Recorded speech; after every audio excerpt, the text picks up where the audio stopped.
think for the name, I want to explain some things.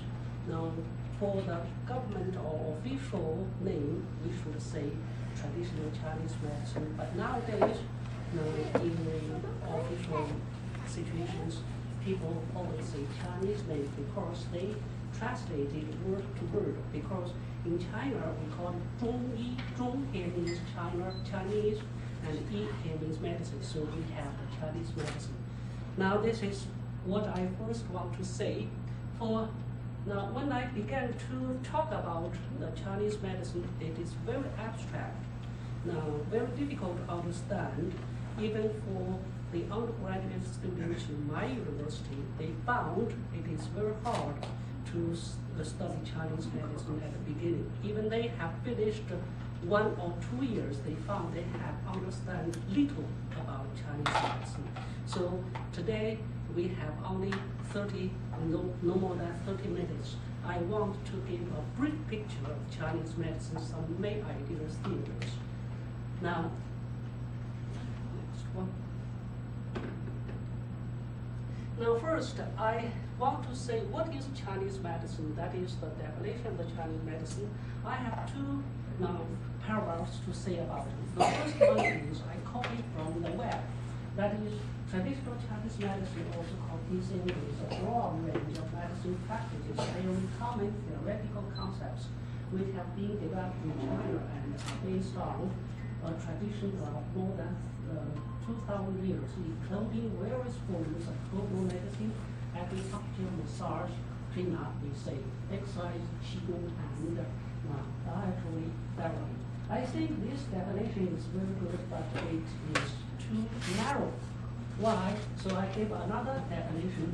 So we can say TCM studies the physiology and the pathology of human body, the diagnosis, treatment, and the prevention of diseases. It emphasizes the theory that man is the integral part of nature and the concept back to nature.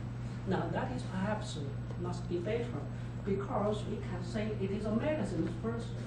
They should study the structure of the human body and then must diagnose, treat, and also how to prevent the diseases. This is what I want to say. Now, next one, I want to say some the beginning of the beginning and the history of TCM. Now, you know, every nation we can say abounds in myths and legends. Chinese medicine is also abounds or began in myths and legends. Why we can say it? Because we can say for Chinese medicine it can be tracked back to remote antiquity, a long time. Some say that more than 2,000, but really we can track back perhaps 4,000 or 5,000 years ago. Now, why people say it is so long? Because we can say alien people, they live in caves, and also they live on wild fruits. Now they must fight wild beasts. So during that time, they found something that is, we can say, sometimes they might get, we can say, wounded or suffering first, sciences, pains. At that situation, now under such situations, they must find some ways to cure these pains and found something that can cure their feelings or diseases. So the Chinese people gradually evolved a unique and integrated system of medicine. Why is it unique?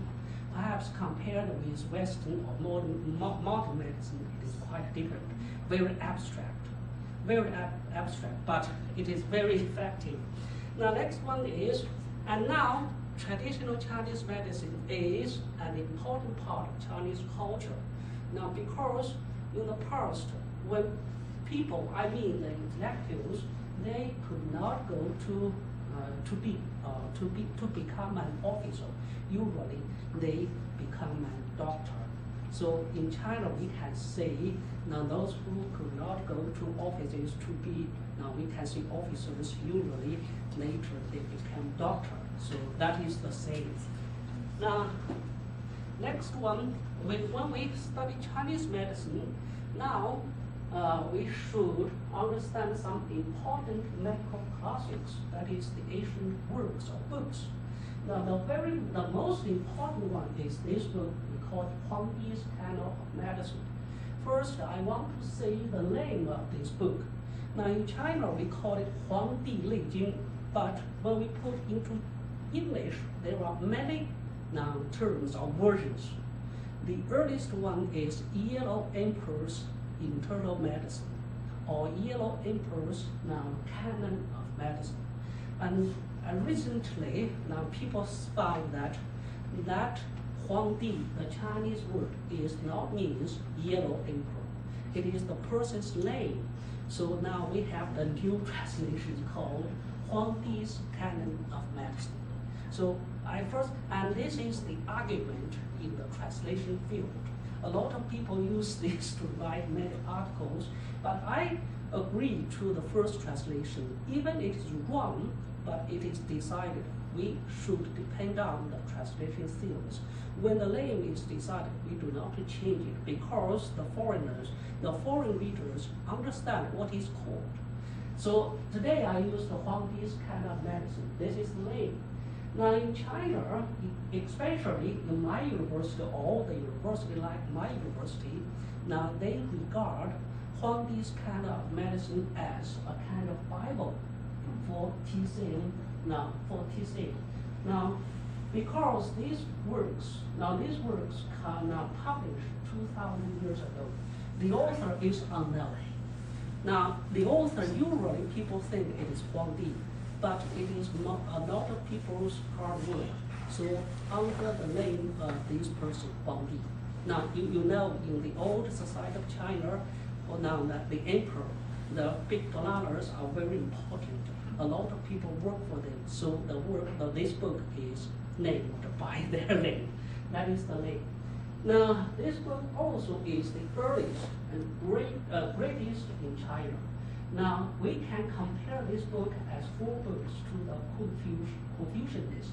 So now we can say Huang Di's Internal Medicine is to the Chinese doctors. If you want to be a doctor in Chinese medicine, you must read this book.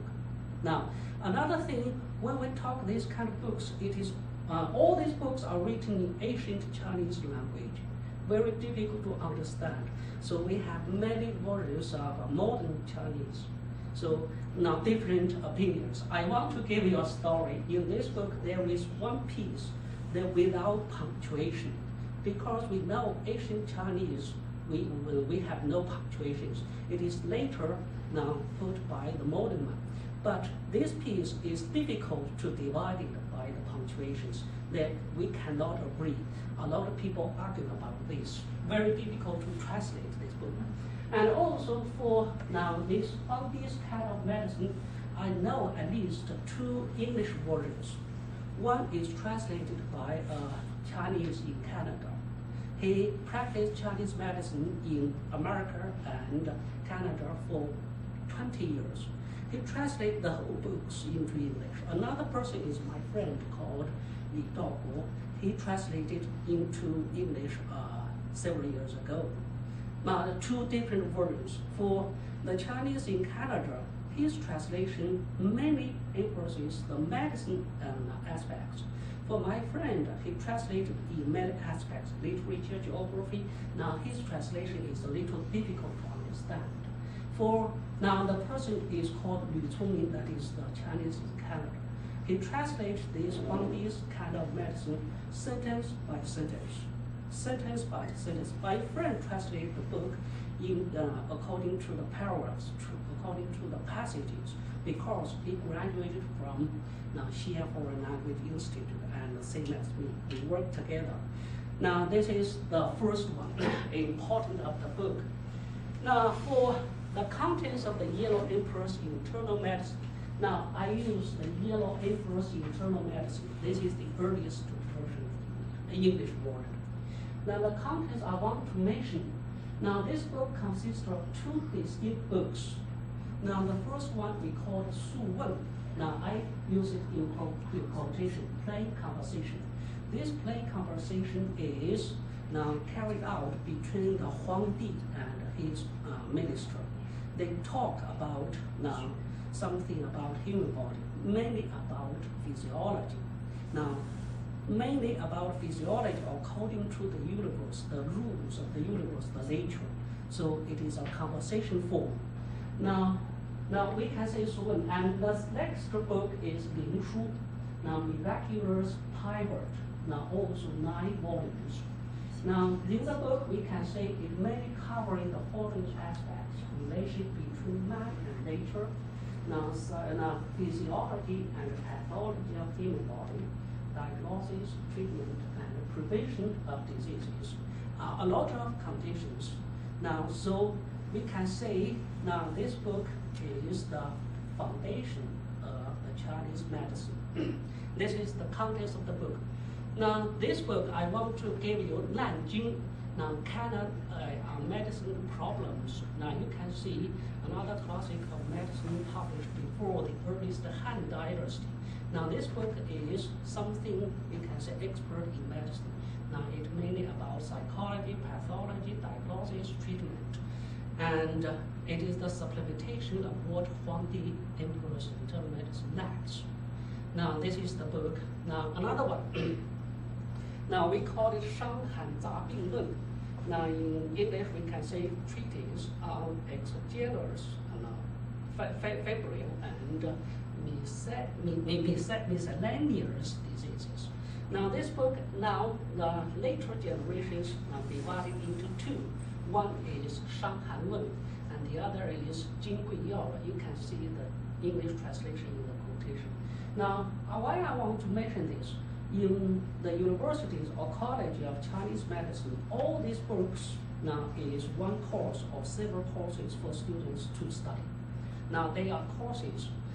Now, the importance of these books is that it established the principle of syndrome differentiation. Now, this phrase, I say, syndrome differentiation, perhaps it is very abstract to understand, but this phrase is very basic or very important in Chinese medicine. In Chinese word, we call it 辩证. Now, perhaps you can understand this. Also, the foundation for the development of clinical medicine. Now, this is the book. Now, another thing I want to mention some of the classical work is on traditional Chinese pharmacology. Now, first one is the earliest one. We call it Shen Wu's Canon on Materia Medica. It appears early. But pay attention, in this book we can say it lists 252 herbs, 67 animals, and 46 minerals. Now, dividing them into 3 grades according to the different properties and their effects. Now, the famous book now in China is this book, that is Wen Cao Gang Mu. Now, you can say Compendium of Material Medica. Now, by Li Shiden, everybody knows it is Li Shiden. You can say perhaps it is from Shenxi, famous physician and pharmacologist in Ming Dynasty. Now, the book consists of 52 volumes, including over nearly 2,000 herbs, over 1,000 prescriptions, and also 1,000 illustrations of medical items. Here, illustrations, we can say on every page there is the plant, how it looks like, how it grows. That is the illustration. Now, this is the books. This is the oldest version. Now, this is the first book of acupuncture and acupuncture. We call it A.D. Classic of Acupuncture and Acupuncture. This is the old book. Now, here, let's go to the next stage. Some basic concepts of Chinese medicine. Now, the first one, in Chinese medicine, we mainly talk about these 2 concepts. The first one is materialism and dialectics in TCM. For materialism, that is, the existence of human being or the existence of life depends on Qi's interaction. This Qi is very abstract. It perhaps is the air you breathe in and also only the energy things. Now, they interact with each other, so there is life to exist. Now, second one is spirit. We call it Shen and body. inseparable. Now, perhaps we can say that your soil and your, now we can say body always put together, so we can have life. Another one is disease. The disease can be recognized and cured, can be recognized and cured. Now, next one is human body is an entity, opposition and unity of yin and yang. This is nature we can talk. Motion, changes of yin yang, promoting the motion and changes of life and causing disorder if imbalanced. Now here, imbalance is very important. If yin yang is kept well balanced, you have good health. Everything is okay. If they are out of balance, perhaps you have disease, you suffer from troubles. So we can say, now yin yang is always moving, always moving. We try to keep it in well balance. Now next one is dialectics. Here we can say branch and root aspects of disease. What is the meaning? When we treat a disease, we first want to see the facial reasons. The more important is the root causes. Now, some doctors perhaps treat the patients very well because they not only pay attention to the facial reasons. The main thing is they found the root. Perhaps you have pain in your stomach. Now they think your stomach have this pain, perhaps it is the facial symptoms. Now where the root? Now because stomach have something to do with another organ, so they try to find the reason in another organ. Let's talk about later. So next one is routine treatment and control treatment. Sometimes some cases should treat regularly, but sometimes the cases should treat with unusual methods. There are many stories of the professors in my university when they treat some difficult cases. Because time is limited, I cannot say it all. Now, next one, different application of the therapeutic methods. Now, next one, same disease with different methods and different disorders with same method. Now, this is also dialectics. A professor, also we call it Professor Zhang, he died years ago. He can he could treat appendicitis very well with herbal medicines, not acute but also chronic. But nobody can learn his skills. But I found he used one herb a lot, that is we call Da Huang. I cannot remember that name, because that drug can make you how to say, process there. Yeah. Now that is some basic. We should keep 2 points: materialism and dialectics. And the next one, yes. Now basic characteristic of Chinese medicine is the concept of organic wholeness. Now for Chinese doctors, when they treat diseases and when they found what is wrong in your body, they see your whole body. They now touch the pulse, ask you, and then nowadays they also ask the lab tests so that they consult all the elements together and then prescribe the prescription and write the herbs. So we say concept of organic wholeness. Next one is treatment based on syndrome differentiation. Now syndrome differentiation is very important. Now they try to find different things and then decide how to make the treatment. This is the basic. Now here it is what very important in Chinese medicine. I want to say something, perhaps it is difficult to understand. Now please get ready. Basic theories of Chinese medicine. The first one is the theory of yin yang. Now in Chinese we call it yin yang 学说. Yin yang 学说. Now in the English we call it theory of yin and yang. Sometimes we put together yin yang. Now next one is the theory of 5 elements. For 5 elements, I do translation. There are many translation versions. 5 phrases, 5 elements, 5, how to say, 五行 a lot of words we talk about back at home. Now this is the theory of yin and yang. You can see this diagram. This is we can say the picture of yin yang.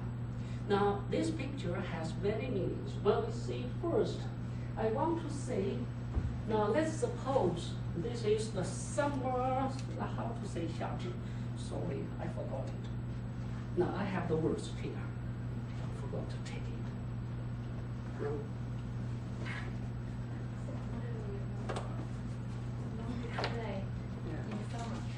No. It is another word. Okay. Yeah, the summer solstice.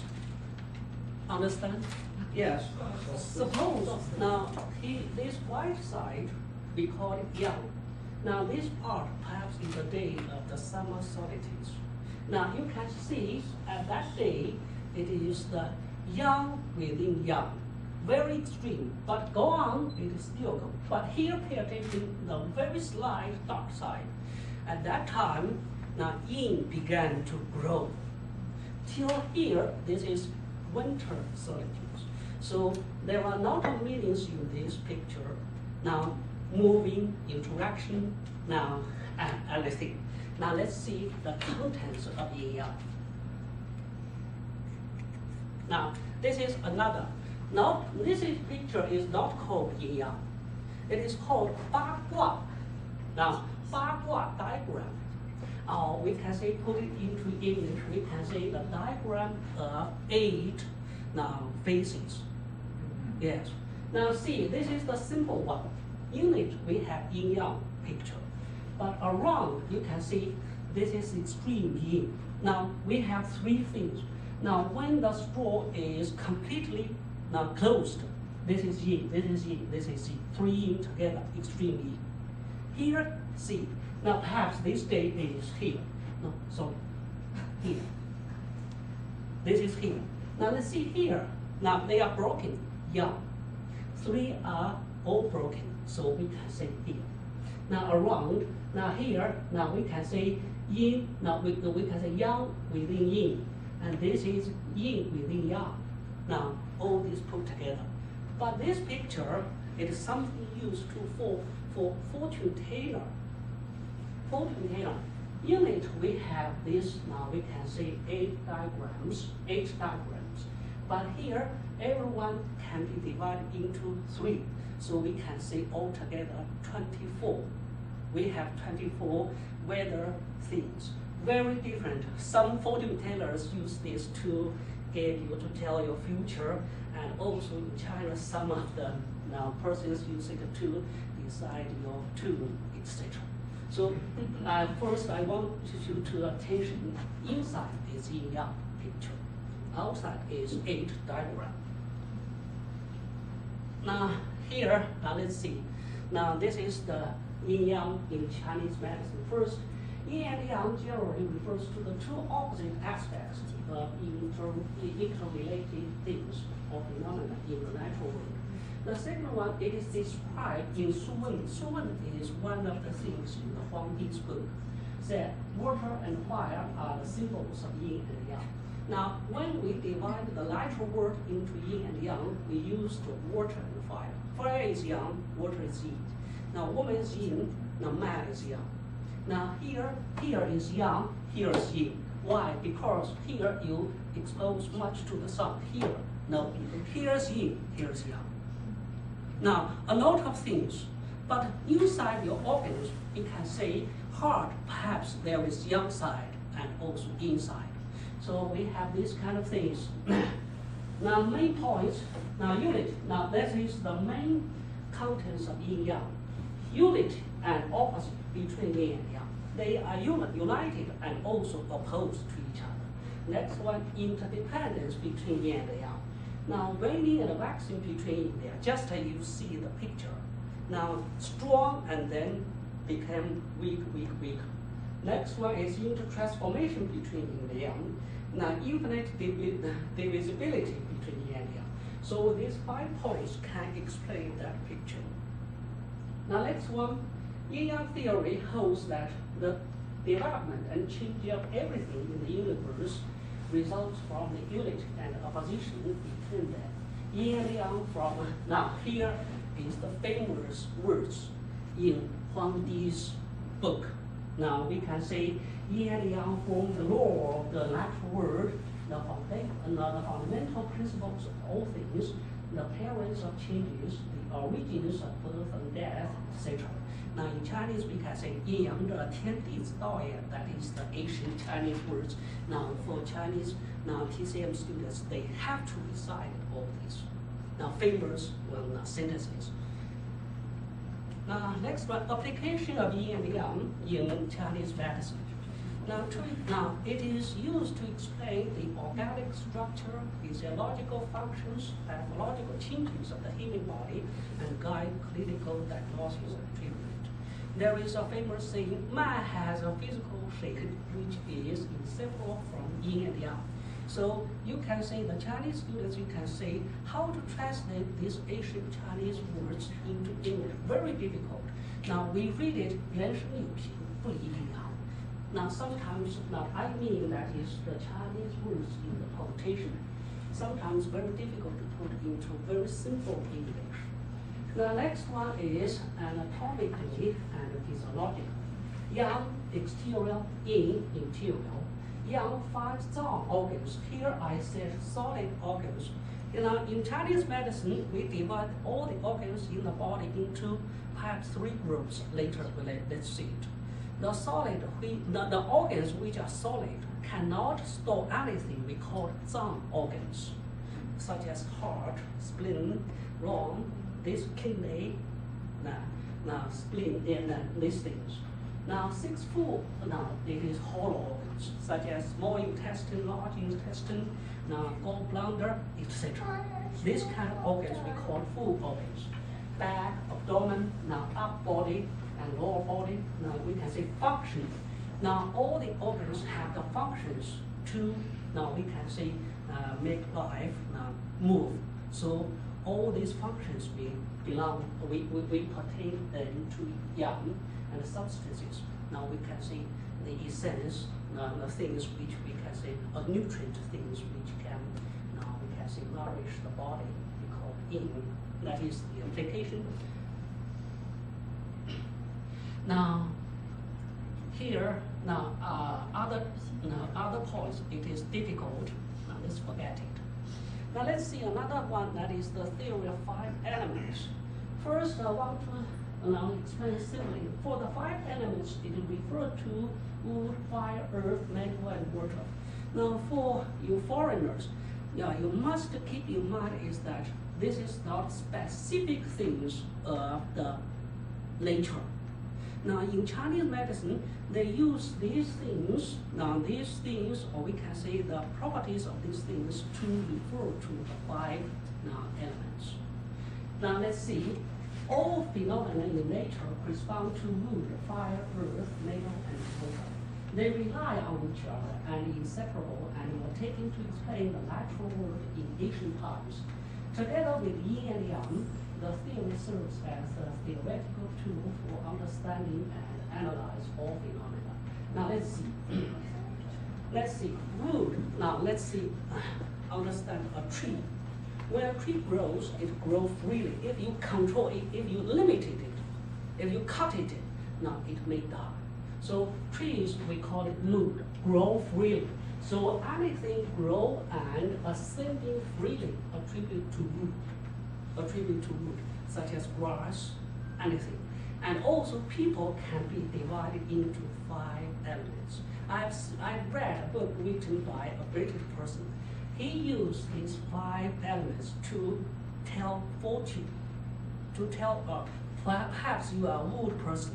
What is your life longevity? What is your financial situation in the future? They can say it very mysterious. Now for fire, now it has the characteristic of flaming upward. So anything warming and rising attribute to fire. And then earth, now it can cultivate things and we can say can reap anything from the earth. So all things generating, transforming, supporting and receiving to the category of, now we can say pertaining to the category of earth. Metal characterized by change. Now you can see we can change metal like this, like that, also. So the thing is purifying, descending, and astringent to metal. Water moistening and downward flowing. Anything cooling, moistening, and moving downward to water. That is the, we can say, we divide the things into these 5 elements. Now see, this is very difficult. This is, we can say, the intermotion of 5 elements. Now, very easy to understand. Now, let's see first one. This, now we can say generation, interaction. Generation, sometimes we say produce. First, wood produce fire. We put a lot of woods together and light it, they can make fire. And after fire, there is the ash, we call it earth. Go on, the earth can, we can say, produce or generate metal. Metal here is not, we can say, iron, gold. All the stones, such kind of minerals are called mineral. Yes. And then metal can produce water. Think of it. When we go to high mountains, we found that water now flow out of the stone. So then back again, water produce wood. When we put water on the earth, so grass, trees, anything can grow. This is, we can say, the first interaction. Now the next interaction, backward. If fire is too much and wood is too weak, we can say this is now control. Fire control the wood. The opposite direction. There is another direction. We can say wood.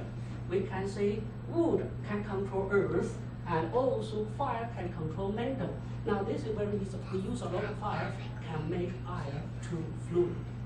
And then go to this, earth can, now we can say can stop now the water. So I have the words in the following, you can see. Now the movement of the 5 elements, this is the 4 directions. The first 2 is very important. Intergeneration, in China we call it 相生. One produce another. So we can say wood produce fire, fire earth, earth metal, metal water, and then back to wood. It now form a circle, form a very circle. Now next one, interrestriction. One controls another. Wood acts on earth, earth on water, water on fire, fire on metal, and metal on wood to form a circle. Now a word. If the above 2 movements keeps well balanced, one has a good health. Now they oppose and they complement each other. They are normal conditions.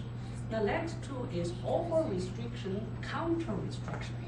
Now we can say excessive restriction among 5 elements. For example, wood normally restrict earth, but if wood is in excess, it may over-restrict earth and breathe on insufficiency of earth. So this is the pathological situation. So you may have trouble. The next one is counter-restriction. An example, wood counter-restricting metal. Now, normally, metal restricts wood, but when wood is strong or metal is weak, wood will counter-restrict metal instead of the restricted by metal. The 2 latter, we can say the latter 2 are abnormal conditions. This is, now in Chinese we call 生克成关系. That is, now we remember it, yes. 4 words, 生克成, in English we can say produce, control, overproduce, overcontrol. That is the 3 words university students of Chinese medicine, they must remember. Now, that's all for this. Now, how it is used for medicine? It is used to explain both psychological functions and pathological changes and guide clinical diagnosis and treatment according to their properties and their intergeneration, interrestriction, over-restriction, and counter-restriction relationships. Earth, each internal organs of human body pertains to one of the following elements. That is very important. You see, liver, because liver have the functions in the body freely. this like this expression, that is the recognize of the Chinese medicine. So it belongs to wood. So we have the, in Chinese medicine, we have the liver wood together, liver wood, and then heart of blood to warm the body. Now, so it is fire. Now, spleen, we can say, have the function to transform and transporting, so earth, and also it has carry the cellular nutrition. Lung, now have the function of purification and descending, so mental. Next one, kidney storing. Now it can store essence and governing or control water, so it belongs to water. So usually we can say kidney water, 肾水, that is the meaning. Now next one, application of the 5 elements. Now I want to give you this one, only to say the first one. Now let's see. Liver means wood, promoting the heart. The heart is fire. Just now we say wood can generate fire. So we can say liver promoting the heart. Means wood generate fire, such as liver store blood to supplement the heart. All these 5 now explains how the Zhang organs or the main organs in the body work together, now interact, and also now we help each other. It is too much. Now the theory of the Zhang, yes, Zhang Xiang, now are very important. Now let's come to the real things. Now first, now let's understand what is Zhang. Zhang refers to the internal organs that are stored inside the body, and Xiang refers to the exterior manifestation of physiological functions or pathological changes of the internal organs. So these 2 Chinese words, Zhang, here means sometimes we read it Cang. When we read it Cang, it means store. Xiang here means something go outside. So Zhang Xiang means we can say now the organs now which can show some manifestations out of the body. Now next one, the theory of the Zhang Xiang studies the physiological functions and the pathological changes of the viscera and their relations. Now let's see one. Now viscera, here pay attention to this word, a collective term for internal organs which can be divided into 3 groups or 3 categories. 5 Zhang organs. Now we can say Zhang, 5 Zhang organs, heart, liver, spleen, lung, and kidney, which are produced and store essence. We call it Zhang organs. All which can store, all which can produce and store essence are called Zhang organs. 6 full organs, gallbladder, stomach, small intestines, large intestines, urinary bladder, and triple energized. Here, triple energized means from here till here. This part is called triple energized, and also this term also have many versions. Shanjiao, the 3 heaters, 3 warmers, etc. A lot of words, but these 3, the triple energizer, it is the standard translation by World Health Organization. Triple, now here, this part. So this part can be divided into 3 parts: upper, middle, lower. 上焦, now upper jaw, middle jaw, and lower jaw. That is the things.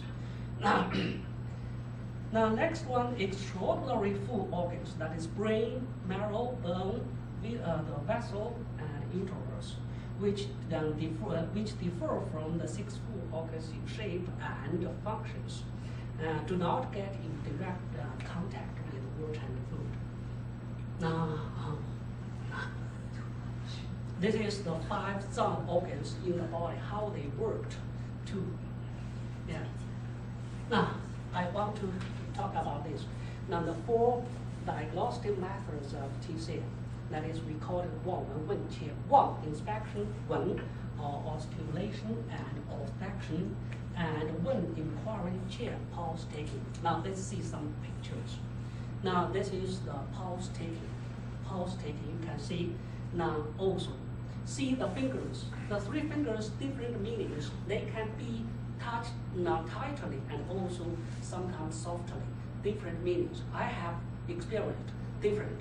Now, some of the skillful, experienced doctors, they can found now women if you pregnant or not, and even can tell boy or girl, really. And yes, really. Now they can do now. I experienced when they say your pulse is very thin. I tried it. Yes, quite different. That is appearance. Now this is inquiry, asking. Now this is we can say palpation. Now touch. And this is another doctor. You can see now her daughter is in we can say in America. I use this picture. That means now all physicians in China of TCM, they use modern equipment to help their diagnosis. You can see. Now still palpation. Now decide to now we can see prescribe this prescription. Now this is architecture structure because I found a lot of content, so I haven't prepared about this. There is another story I have no time to tell you. Now it is about Nixon, President Nixon. Now this is we can say acupuncture. This is a disabled person. You can see here. Now here you can see here. Now my students, he is now pulling the needles out of the patient. Now this is Max Boston. You can see. Now in the old days, it is not like this. With cupping, massage, treatment, and also mechanical treatment. Now this is now we can say Chinese herbal drugstore. Now this is the samples. Now they now prescribe now herbals. Now you can see. Now they use this kind of balance. Now this is the tools to now make the concoction. The tools, the old ones. Now I picture. This is the modern shop to make it. But pay attention when we make the concoctions. You must use the tools which is not metal. But we can say this kind of tools now. We can say rustless now. You can see okay. But for fire gold now aluminum cannot. Now the number one hospital of my university. You can see it. No time. I cannot do it. I think finish. Now here how to close it. There is some now Taiji now video. You're interested in Taiji Chuan? Yes. Yes. Yes. Close it. Yeah. Taiji Chuan. And this one.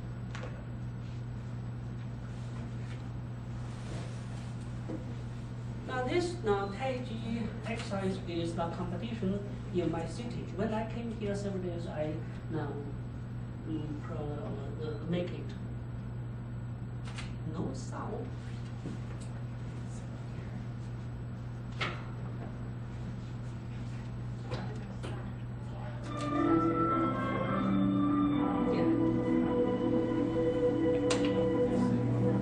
Jamie, this is the large square. Yeah.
the young girl and young boy.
Thank you.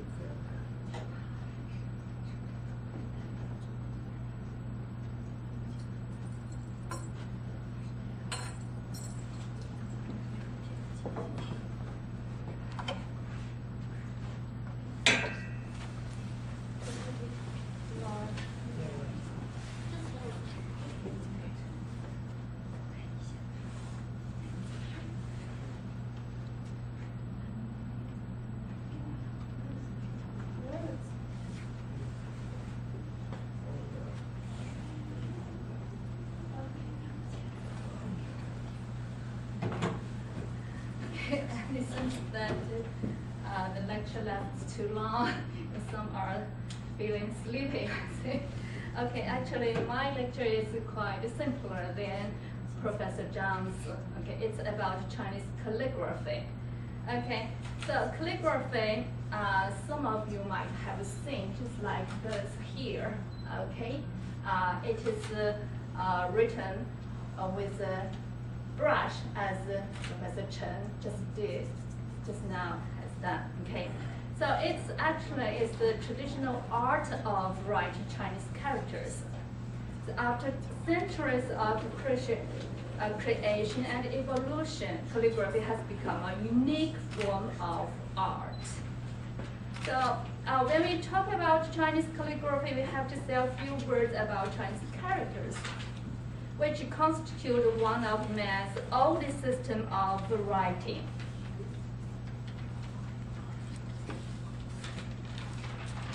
Okay, here is the beginning of Chinese characters.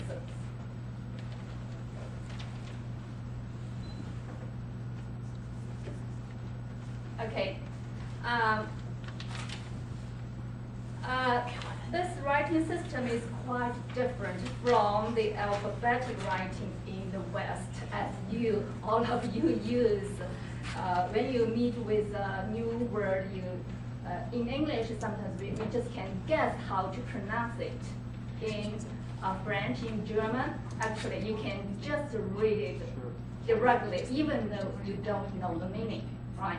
But in Chinese, it is quite different. Okay. There are numerous Chinese characters totaling about 60,000, but usually we use 6,000 basic ones. Okay, and they actually derived from the pictorial recording of events known as hieroglyph. I'm not quite familiar with this word, you know. Okay, so you know what hieroglyph is? Yes. Yes, okay. Actually, it refers to the method of drawing the profiles of the involved subject, such as moon, which looks like a curved moon. Let's see. Oh, no, not here. Here, the first hieroglyph is moon meaning, and I think you can guess those meanings. This is like mouth, ear, and eye.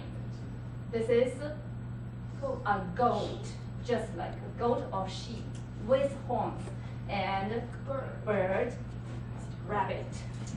Here, so moon, sun, and fire, right, like fire. This is wood or tree, okay? Rock, this is rock, and this is bamboo, okay? And actually, in ancient Egypt, they had created hieroglyphs earlier than Chinese ones. Yeah, and actually, you can see them in many museums in America. If you have been to there, okay. It's a pity it has not been passed down. Okay. Actually, I have some picture here. This just is hieroglyph of ancient Egypt. Okay, you can see these just quite similar to the Chinese ones. Okay, from the hieroglyphs came the earliest Chinese characters. It is called 甲骨文, the beginning of Chinese characters. So the oldest forms here are two forms. The first one is 甲骨文.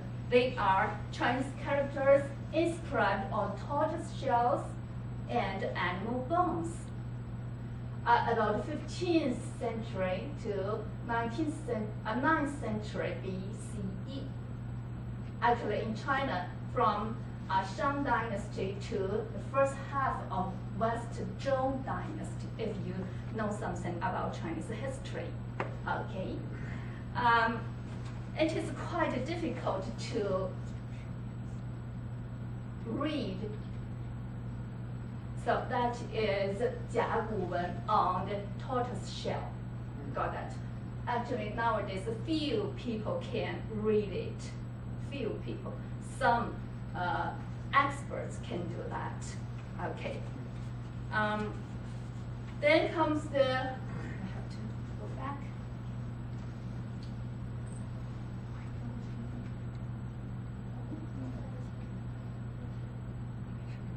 Here.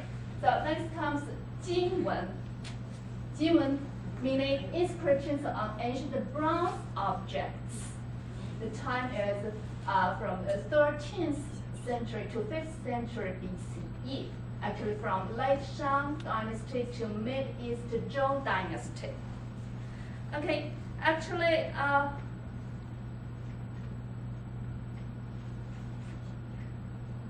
here is the inscriptions on the bronze object. This is called ding. Anyone knows this? If someone who has been to China and went to the museum, actually in Baoji, Shanxi, we have a very big museum to express this kind of science, brown objects. Okay. Usually at that time, people of upper classes wrote down the processes of their big events. For instance, offering sacrifices, or wedding ceremonies, or funeral ceremonies on this kind of bronze objects. You got that right? And the words were actually cast on the bronze object, ding. And ding actually is a cooking vessel, right? With two loop handle and 3 legs or 4 legs. Some have 3 legs, some have 4 legs. Actually, they are not used for daily cooking, but when they do, for instance, when they offer sacrifices, we do this. So some of the inscriptions are inside of the ding, and some are outside. They just actually are used to record those big events. Got that right? And still, very few people can read this kind of things. Okay, or we cannot, we ordinary people cannot, okay. So then the two original forms, after that we came another form of writing that is the beginning of Chinese scripts. 5 categories of Chinese scripts. The first one is 篆书, 篆, meaning the seal script from the 3rd century BCE in Qin to Han Dynasty. They used such words. Okay, seal, you know seal, right? Yeah. Yeah, everywhere in the world we use seal, right? So this kind of characters just were especially used on seals, okay? And this was said to be created by Li Si, who was a prime minister of Qin Dynasty. Qin, you know, okay, and this was also the writing system with which the first emperor of Qin united the other 6 countries into under his control. Got that right? Okay, that's something about Chinese history. So after 篆书, okay, or seal script, we here. Oh, I haven't given you the example.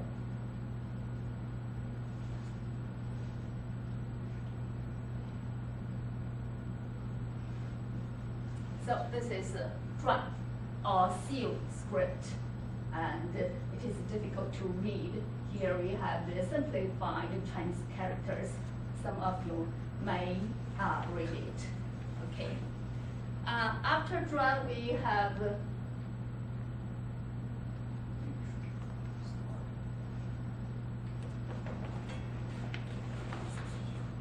okay.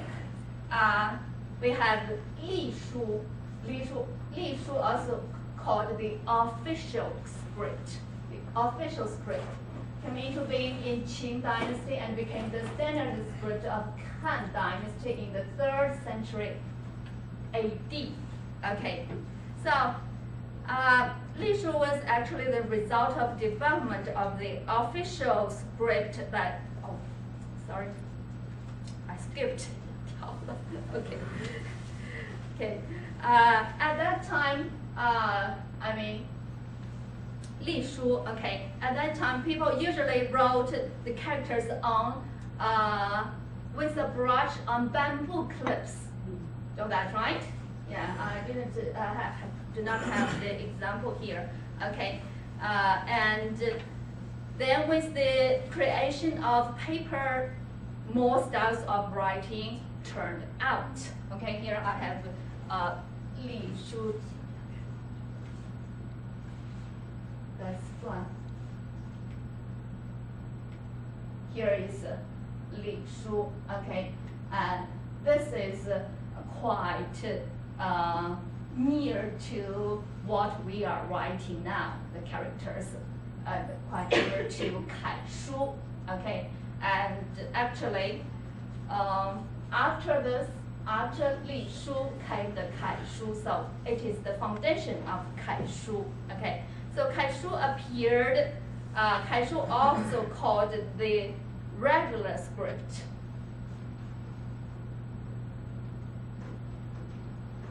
Okay. Yeah, 楷书 here, in the regular script, appeared in late Han Dynasty and has been used up till now. Now many people use 楷书. Okay, so it is the result of the development of the official script, that is 隶书, and has been used up till now. However, by and by, some people found 楷书 very square.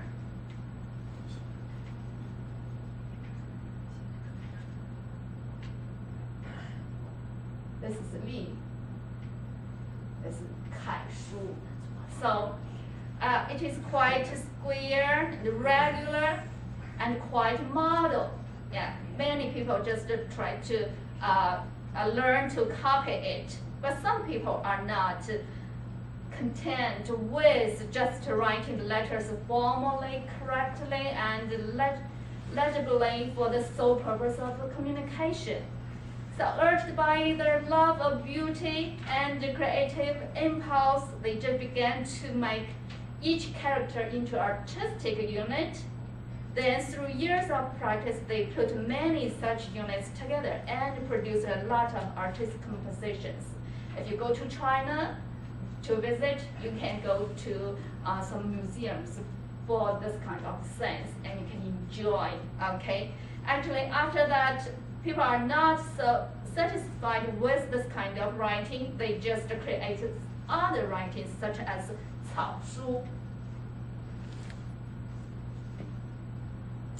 Here's still the 5 categories of calligraphy. 草书. 草书, also called the curved hand. It came into being in the 1st century AD in early East Han Dynasty and was perfected by Wang Xizhi, a very famous calligrapher, in the 4th century in the Eastern Jin Dynasty. Okay, Eastern Jin, I don't know if you know that, okay? Then in 7th century AD, Zhang Xu, that is Tang Dynasty. Tang Dynasty. Zhang Xu developed it to such an extent that he was called crazy curved hand Zhang. And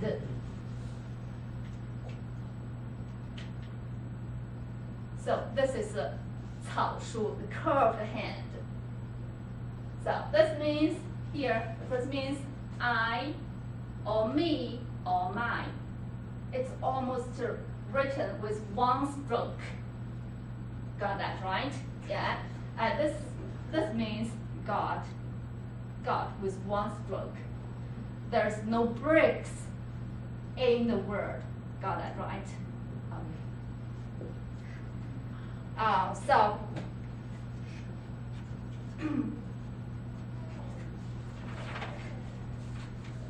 okay. 草书 actually is a fast way of writing regular and official scripts. It made many calligraphers into being. Got that right? Because it is very beautiful. Got that right?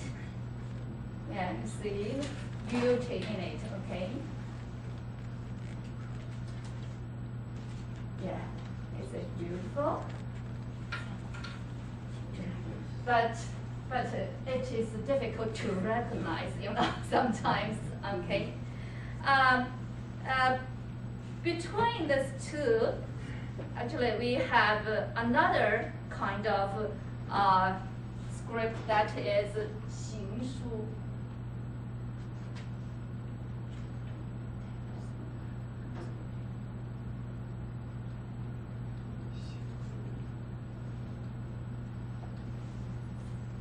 Here at the bottom. 行书 meaning the running hand. The running hand evolved from 楷书 in the 3rd century AD. Okay.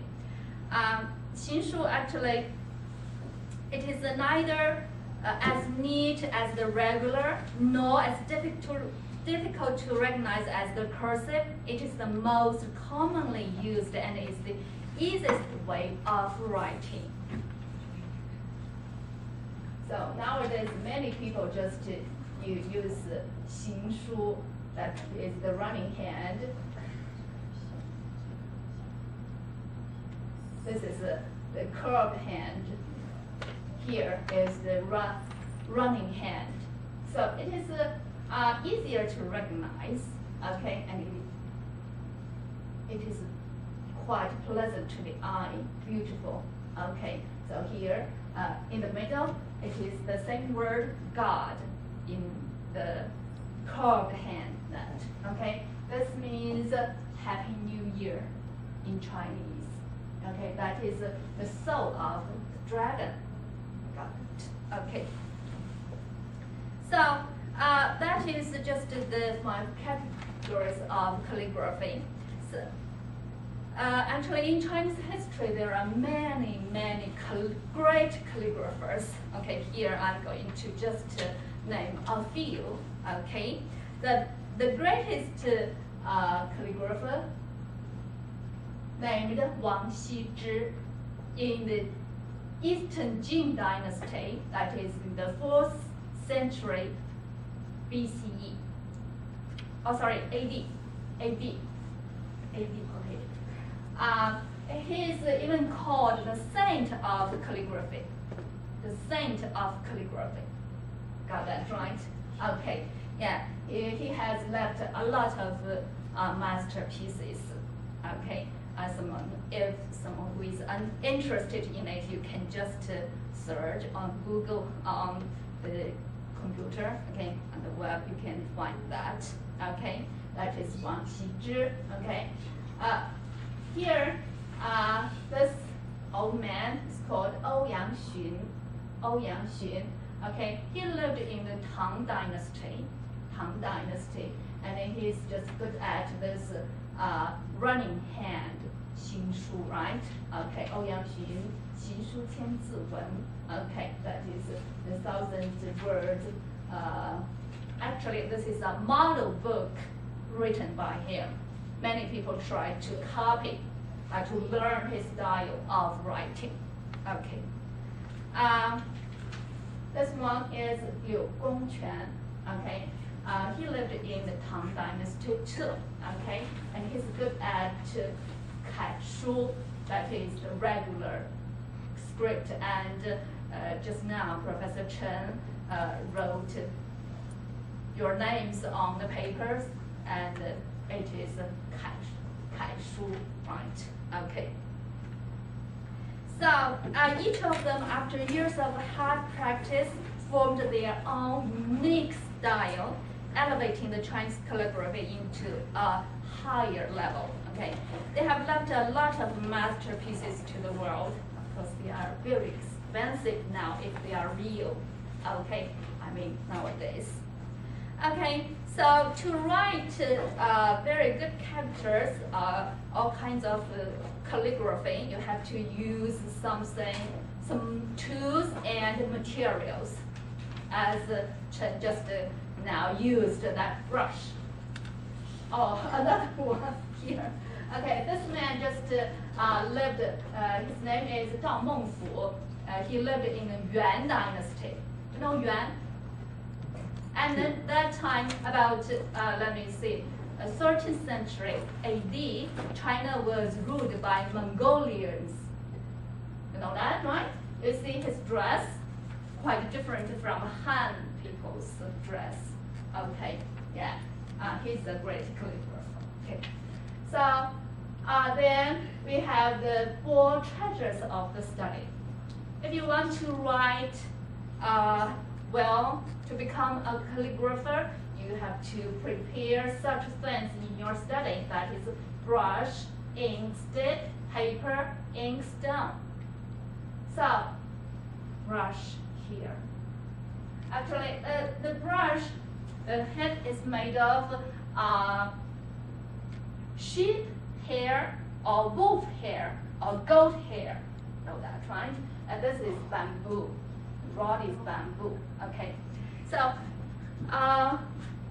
this one is ink stick, just as in that cup, right? Okay. But nowadays, people use this kind of ink stick. But in ancient times, not so. Okay. We will see later. Okay, and next one is paper. This paper is quite different from the paper here, you know. Okay, this kind of paper is in Chinese we call it 宣纸. 宣纸 is a kind of soft paper made of straw or something, you know that, which just absorbs the ink so that it wouldn't be spread anywhere, so you can control your brush. Got that right? Okay. And sometimes we'll make a paper fan, and some people write poems of the fan and give it to a friend as a gift. And some young couples will do that as a gift of love, that to express their feelings to ancient times. Okay. So the next one actually is the most traditional one, is the ink stone. So this kind of stone, just a kind of mineral actually. Okay, it is black. When you put water on it and you use this this bar to rub, and then water come into black color and thicker. So you just dip your brush into the ink and like here, got that right? And you can write whatever you like. Okay. So they are the four treasures of the Chinese study, traditional study actually. Actually nowadays, in modern families, we do not have such things in our home, no. Okay. So if you want to learn how to write Chinese very well with a brush to become a calligrapher, you have to learn how to use a brush. So that, okay? Just like you have to learn how to use chopsticks if you'd like to enjoy Chinese food, right? Okay. So in theory, everyone can become a calligrapher if you practice hard enough, right? Okay. So if you are really interested in this kind of scripts, all kinds of scripts, you can go to Xi'an, where we come from. We have a very big museum of that. It is called Beilin Guoguan. Beilin meaning stone tablets, many stone tablets, and on them there are all kinds of inscriptions, and you can enjoy it. Okay, that's the end of my lecture. Thank you. Okay.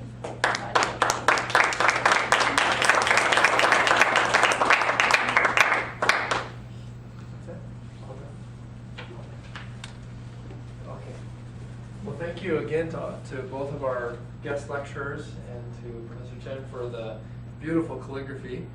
If you don't have one already, be sure and get one. Thank you all for coming. It's our pleasure to have.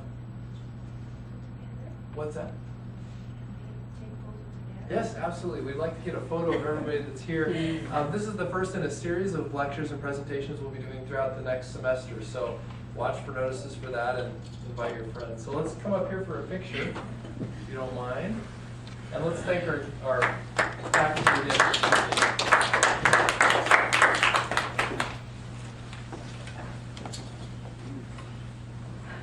Let's have you get right in the here. Okay. Yeah.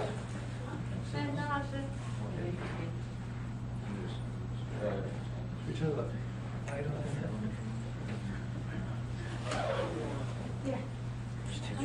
然后我们放张太极的那个图片里面啊，应该放张太极的那个图片。太极图片，你的那个，你刚刚那个再放上去。You got it in the back. In the back. You can't hide behind that.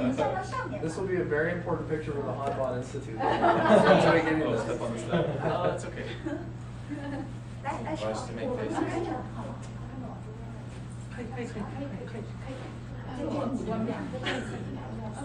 因为还得从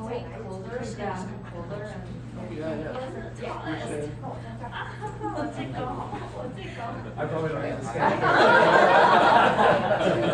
Okay.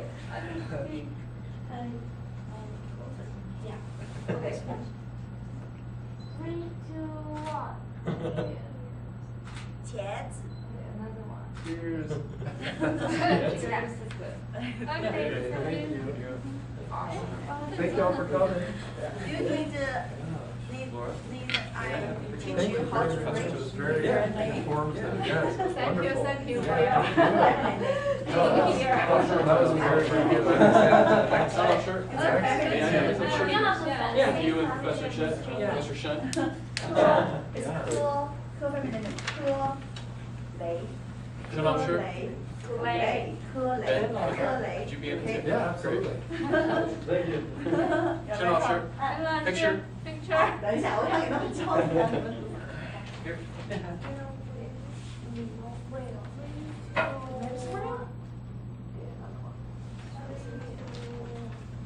OK， Great. 好了吗？谢谢。好的。还有谁的？好的，You。 Thank you. Thank you. Thank you, Olivia. Everyone. 葛。以后给我发一个。哦，葛。是葛。